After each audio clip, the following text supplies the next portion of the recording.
नमस्कार दोस्तों, स्वागत है आप सभी का फिर से हमारे चैनल भक्ति की दुनिया में। भगवान भोलेनाथ और माँ भगवती आप सभी पर अपनी कृपा दृष्टि बनाए रखे। दोस्तों, ये कैसे जानें कि भगवान ने हमारी दिव्य दृष्टि खोल दी है। तो आज की इस वीडियो में हम उन्हीं 5 ऐसे संकेतों की चर्चा करेंगे जिनसे आप और हम ये आसानी से जान सकते हैं कि हमारी दिव्य दृष्टि खुल चुकी है। आज का यह वीडियो बहुत ही इंफॉर्मेटिव होने वाला है, इसलिए आप इस वीडियो को बहुत ध्यानपूर्वक अच्छे से सुने देखें ताकि दिव्य दृष्टि की बारीकियों को आप अच्छे से जान पाए, समझ पाए। और साथ ही दोस्तों, अगर आज आप हमारे चैनल पर पहली बार विजिट कर रहे हैं, पहली बार हमारे चैनल की वीडियो देख रहे हैं, तो आप सभी से मेरी रिक्वेस्ट है कि चैनल को सब्सक्राइब ज़रूर कर लें और बेल आइकन को प्रेस करके ऑल पर भी सेट कर लीजिएगा ताकि जब भी हम कोई नेक्स्ट वीडियो अपलोड करें तो उसकी नोटिफिकेशन ईजिली आपको प्राप्त हो सके और आप हमारे चैनल की वीडियोस को देख सके। वीडियो पसंद आए तो वीडियो को लाइक करें, कमेंट करें और ज़्यादा से ज़्यादा अपने दोस्तों और रिश्तेदारों के साथ शेयर भी करें। तो चलिए देरी ना करते हुए वीडियो में आगे बढ़ते हैं। तो दोस्तों, सबसे पहले हम ये समझने की कोशिश करेंगे कि दिव्य दृष्टि क्या है और उसके बाद हम आपको बताएंगे कि इससे जागृत कैसे किया जाता है और ये भी बताएंगे कि उन 5 संकेतों के बारे में जिससे हम ये जानेंगे कि हमारी दिव्य दृष्टि खुल चुकी है या नहीं। आइए अब एक एक विषय पर चर्चा करते हैं। दिव्य दृष्टि क्या है? दिव्य दृष्टि का अर्थ होता है देवताओं जैसी दृष्टि, अर्थात देवताओं को जिस प्रकार से समूचे ब्रह्मांड की जानकारी होती है, उन्हें किसी के बारे में भी भूतकाल, वर्तमान काल और भविष्य काल का ज्ञान होता है। उनसे कुछ भी चीज़ छिपी नहीं होती है। ठीक उसी प्रकार जिस व्यक्ति की दिव्य दृष्टि खुल जाती है वह भूत, भविष्य, वर्तमान सभी के बारे में उसका ज्ञाता हो जाता है। सूक्ष्म जगत की सूक्ष्म वस्तुओं की भी उसे जानकारी होने लगती है। अब बात करते हैं कि ये दिव्य दृष्टि खुलती कैसे है। तो दोस्तों, ये दिव्य दृष्टि 3 प्रकार से मुख्यतः खुलती है। सबसे पहले तो देवताओं की कृपा से। जब देवताओं की कृपा आप पर या साधक पर होती है तो यह दिव्य दृष्टि खुल जाती है। दूसरी बात, दिव्य दृष्टि गुरु के द्वारा भी खुलती है। गुरु अपनी शक्ति का शक्तिपात करके साधक के अंदर, अपने शिष्य के अंदर दिव्य दृष्टि को खोल देता है, अपनी शक्ति का संधान करता है और उसकी दिव्य दृष्टि खुल जाती है। तीसरी बात आती है कि जब साधक कोई मंत्र साधना करता है और उसके साथ साथ ये ध्यान धारणा भी करता है तो उसका तीसरा नेत्र, दिव्य चक्षु जिसको बोलते हैं, खुल जाता है, यानी आज्ञा चक्र का जागरण हो जाता है और दिव्य दृष्टि की उसे प्राप्ति हो जाती है। अब ये दिव्य दृष्टि का जो है स्थान कहाँ पर होता है? तो दोस्तों, दोनों आँखों के बीच में, जहाँ पर हम जो है तिलक लगाते हैं और स्त्रियाँ बहनें बिंदी लगाती है, वहाँ पर दिव्य दृष्टि का स्थान होता है। उसे कई नामों से जाना जाता है। उसे हम शिव नेत्र, त्रितीय नेत्र, त्रिनेत्र, दिव्य चक्षु, घरद्वार, घर का दरवाज़ा, तीसरी आँख, थर्ड आई आदि बहुत सारे नामों से जानते हैं। यही वह स्थान है जहाँ पर हमारा आज्ञा चक्र पाया जाता है। जब ये आज्ञा चक्र जागृत होता जाता है तो व्यक्ति को दिव्य दृष्टि की प्राप्ति हो जाती है। अब बात करते हैं उन 5 संकेतों के बारे में जिनसे हम आसानी से ये जान पाएंगे कि हमारी दिव्य दृष्टि खुल चुकी है। तो दोस्तों, पहला मुख्य संकेत है कि जब हमारे माथे पर दोनों आँखों के बीच में, दोनों बाहों के बीच में दबाव महसूस होता है और ये लगातार जो है महसूस होता रहता है, तो यह दिव्य दृष्टि खुलने का एक संकेत होता है। जब ये दबाव होता है तो यहाँ पर कुछ रेंगने जैसा भी अनुभव होता है, गुदगुदी जैसा लगता है और हम बार बार हाथ लगाकर अपने माथे को चेक करते हैं कि हमारे माथे पर कुछ हो गया है। दूसरा संकेत है कि दोनों आँखों के बीच में चींटियों के काटने जैसा अनुभव होता है। दोनों आँखों के बीच का मतलब है कि हमारे जो, जहाँ पर दोनों बाहों के बीच में जो हमारा थोड़ा सा खाली स्थान होता है, जहाँ पर हम बिंदी या तिलक लगाते हैं, वहाँ पर उस स्थान पर कुछ रेंगने जैसा अनुभव होता है, जैसे कोई कीड़े जो है छोटे छोटे चल रहे हैं, रेंग रहे हैं। हल्का हल्का सा दर्द भी आपको वहाँ पर महसूस होता है, खुजलाहट होती है। तो ये अनुभव भी हमें स्पष्ट रूप से बताता है कि हमारा तीसरा नेत्र खुलने वाला है या हमारी दिव्य दृष्टि खुलने वाली है। तीसरा अगला जो संकेत है कि जब आँखों के बीच में आपको ध्यान लगाने पर ज्योत नज़र आती है। जैसा ज्योत का जैसा प्रकाश होता है वो नज़र आता है, दीपक जैसी लौ का नज़र आना वो आना शुरू हो जाता है। और ये जो प्रकाश है बढ़ता ही जाता है और प्रकाश का जो रंग है वो श्वेत होता जाता है। तो ये भी एक निशानी है कि आपकी दिव्य दृष्टि खुल चुकी है और ये आपको ध्यान लगाने पर ही माथे के बीच में दिखाई देता है। अगला चौथा संकेत होता है दोस्तों कि जब हम अपनी आंखें बंद करते हैं तो उसके बाद विस्तृत रूप से प्रकाश नजर आने लगता है।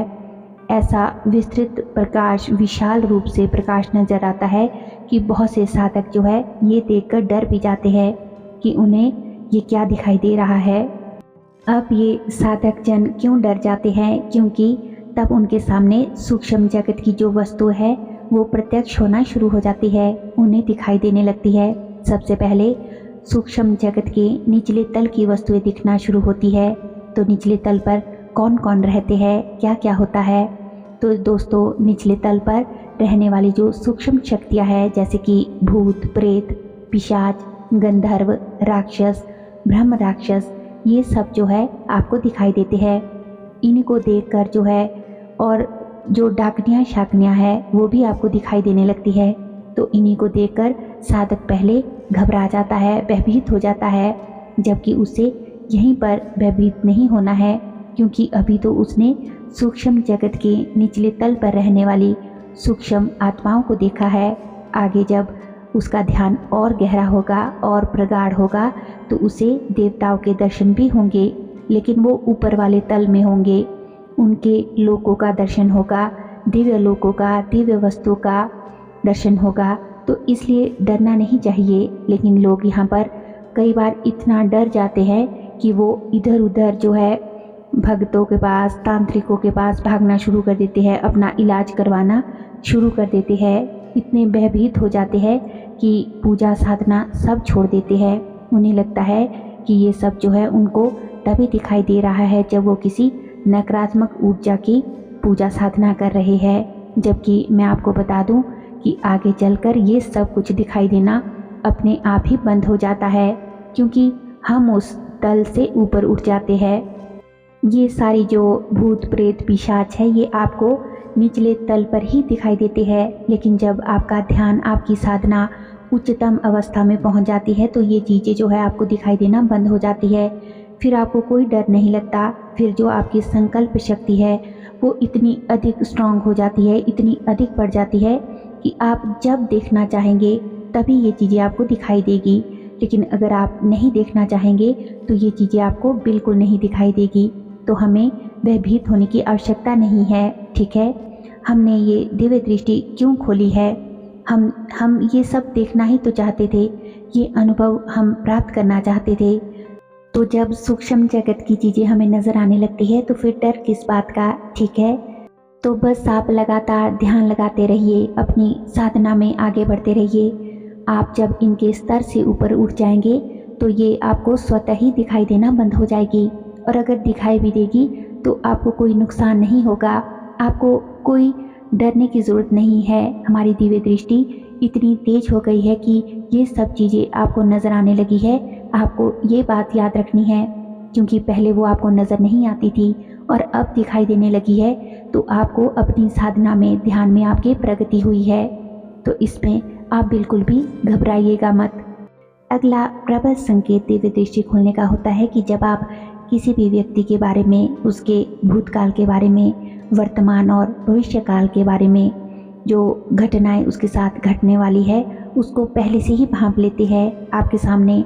जैसे कोई भी महिला है या पुरुष है और आपको उसके बारे में खुद ही पता चल जाता है कि उसके मन में क्या है, उसके साथ पहले क्या क्या हो चुका है या फिर कौन सी बड़ी घटना जो है उसके साथ आने वाले समय में होने वाली है, ये भी आपको पता चल जाता है अपनी स्थूल आंखों से। या फिर जब आप आंखें बंद करके थोड़ा ध्यान लगाने पर आपको उसका अतीत, उसका वर्तमान, भविष्य सब कुछ दिखाई देने लगता है। तो ये भी बहुत बड़ा संकेत होता है ये समझने के लिए कि आपकी दिव्य दृष्टि अब खुल चुकी है, तभी आपको ये सब दिखाई पड़ रहा है।